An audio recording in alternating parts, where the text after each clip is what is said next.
Kakak, nama kakak siapa kak? Nama lengkap? Nama aku Renggi Wichelle. Oh, iya, menurut informasi saya baru kenal kakak nih.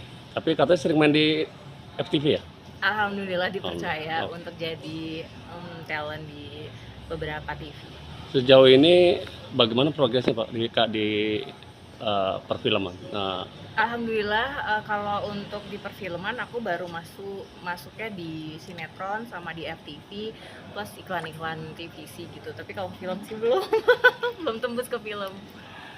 Semoga aja. Dari segi minat ya di ini kan dunia entertain. Apa sebelumnya apa memang ada niat atau ada cita-cita atau memang dari segi pendidikan memang ada mau ke arah situ? Enggak. Aku aslinya ibu rumah tangga. Bisnis juga, terus pas COVID kemarin, karena kan aku suka selfie awalnya, suka posting foto, terlalu narsis kali akhirnya jadi ditawarin untuk jadi model. Terus model juga. Jadi model photoshoot pertama, terus akhirnya berlanjut ke iklan-iklan TVC, lalu berlanjut lagi ke sinetron, baru ke FTV di Indosiar.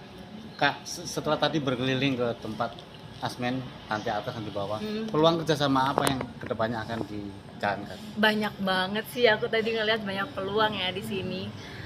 Karena dari segi tempatnya juga di atas tadi sesuai dengan yang memang aku rencanain, kedepannya aku akan membuat kelas modeling. Jadi buat adik-adik yang remaja gitu, baik dari luar alumni ataupun enggak, biar tersalurkan. Jadi mereka tahu mau apa, karena aku mungkin passionnya ada di entertain, photoshoot, modeling, mungkin aku akan fokus ke sana. Kemudian mungkin nanti akan bisa dikembangkan lagi sama kelas makeup. Jadi paling nggak basic makeup biar kita tuh well groom, cantik, wangi, yang nggak too much tapi maksudnya pas gitu. Itu sih. Dan tadi kalau nggak salah ada kelas fotografi juga. Jadi kan bisa kolaborasi gitu ya. Itu sih. Satu lagi Kak, pesan kepada anak-anak milenial agar mereka lebih kenal dengan dunia entertain. Kalau untuk anak milenial lebih kenal ke dunia entertain, aku rasa kayaknya udah ya, karena kan sekarang zamannya digital, apa-apa digital. Bahkan orang sekarang udah jarang banget yang namanya nonton TV, lebih ke handphone, TikTok. Jadi kayaknya udah ke bawah juga tanpa di influence juga udah kebawa sendiri gitu dengan melihat. Tapi di sini mungkin kalau aku pribadi pengennya lebih concern kepada hal-hal yang beredukasi, yang lebih produktif tapi tetap teredukasi. Contoh nggak cuma joget-joget doang, tapi lebih kayak mungkin tari yang modern dance tapi lebih diarahkan, tradisional lebih diarahkan. Jadi nggak cuma yang asal kayak lihat di TikTok gitu. Ya gitu. Boleh nanti Kak untuk di podcast di studio Asmen. Nanti bisa ya hadir untuk ya. acara podcast. Kebetulan Asmen kan ada Get Podcast juga, mengundang beberapa tokoh, yaitu juga dari tokoh nasional, entertain juga ya. Apalagi ini kan model juga, entertain juga. Ya. Fotogenik juga pasti.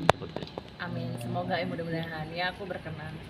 Ya intinya aku berharap kita semua bisa berkembang, bisa kerjasama, karena aku pribadi aku nggak cukup di sini aja, aku mau harus lebih, dan kalau mau lebih juga kita harus juga bisa ngerangkul yang lain untuk bisa lebih baik.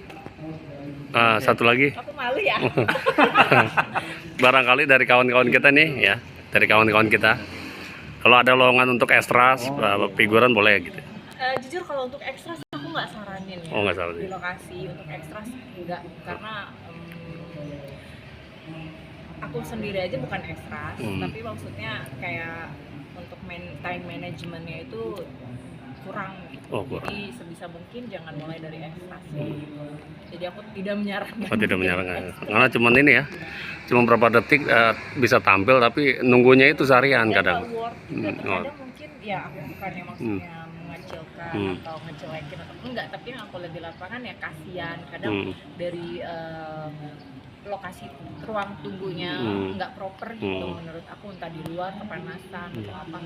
Jadi aku nggak saranin. Makanya kenapa aku berencana untuk membuat kelas modeling ini agar adik-adik tuh jadi bisa terarah gitu loh. Kan nggak harus photoshoot, nggak harus di catwalk, nggak harus. Jadi lebih kayak apa ya, minatnya dia atau passionnya dia di mana nanti akan kita arahkan ke depannya kayak gitu. Tapi ini namanya modeling tapi universal ya. Oh, Bisa iya. nanti diarahkan untuk Iya, tetap. Kita harus menggali juga ini personalnya dia kemana, kan dari modeling itu juga kan luas banget kan. Bisa dia photoshoot beauty, photoshoot, TV. Karena nggak semua model itu bisa jadi model catwalk. Misalkan dia passionnya di photoshoot, tapi dia kurang tinggi misalkan, dia nggak bisa jadi model catwalk. Nanti mungkin kita bisa arahkan ke model foto atau talent TV masih bisa. Jadi kita akan lihat potensi anak-anak itu sih. Ya aku berharap semoga wacana ini berjalan per hari ini bisa dimudahkan sama Allah. Amin, amin. Kak, judul apa saja yang sudah dibintangi kakak di dunia TV-TV nasional? Banyak banget, kalau judul banyak banget. Aku lupa karena Yang paling terkenal tuh? waktu itu ada Cinta Amara, terus Aura, lawan main aku waktu itu Tasya Wiona. Kalau yang Cinta Amara itu jadi kepala sekolah, jadi guru, jadi memang itu film anak-anak gitu. Biasanya banyak kan kakak ini dapat peran apa? Apa antagonis, protagonis atau Nah yang beragam ini kan aku di Indosiar, di kisah nyata kan. Awal-awalnya itu aku selalu dapat yang protagonis. Antagonis. Jahat, yang pelakor. Kayaknya itu bukan aku banget kan. Mungkin kalau aku udah jadi kayak Luna Maya, aku bebas mau peran apa aja. Tapi ini kan kita membentuk image kita di masyarakat. Jadi akhirnya aku merubah image aku dengan salah satunya mewarnai rambut aku dengan warna gelap. Terus ya karena mereka juga tahu kepribadian aku juga prota, akhirnya makin kesini aku dapat orangnya perannya protagonis. Gitu. Sejauh ini ada kesulitan nggak dalam memerankan nih peran antagonis?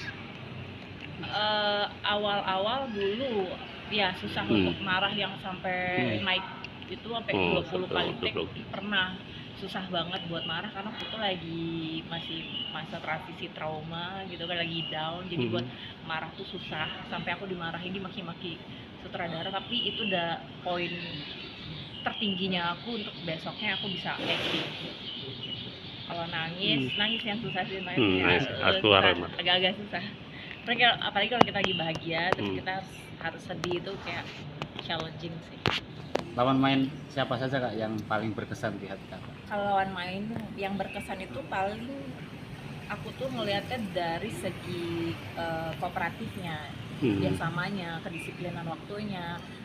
Kadang kan kalau kita lawan main itu harus ada chemistry kan, yang kita bangun sebelum kita acting, kayak kamera rolling action itu kita udah ada kayak nanti sorry aku touching kamu. Kemarin aku ada Samuel Rizal, ada siapa namanya, Krishna Mukti. Bukan Aldi Bragi siapa? Aldi Bragi. Tapi yang kakaknya itu, terus Aditya Herpati, mereka senior yang banyak ngajarin aku, kayak Lucky Alamsyah juga, Niki Tirta, mereka ngajarin aku banyak di lokasi syuting sih. Makasih.